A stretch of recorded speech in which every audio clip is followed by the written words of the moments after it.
De ene laatste dag van het SKS-scootjesiel nieuwt op een lemmer. En de scootjes hier genoeg wien en er wien minder buien, maar dat geldt voor de hele provincie.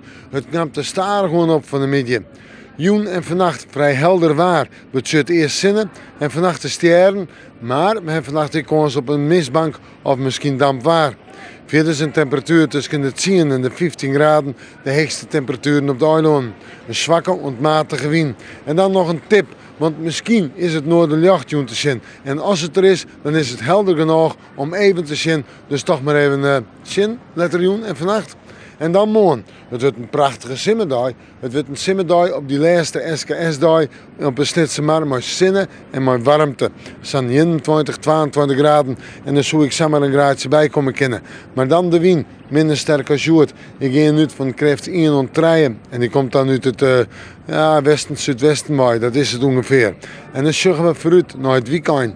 Dan komen we sneeuwtje maar toch weer die buien, maar ik een hege temperatuur, staan 22 graden, volop simmerwarmte.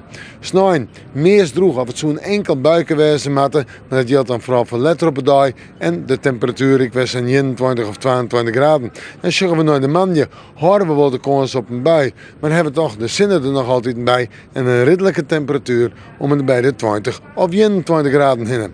We maken morgen maar weer even in het waarsje.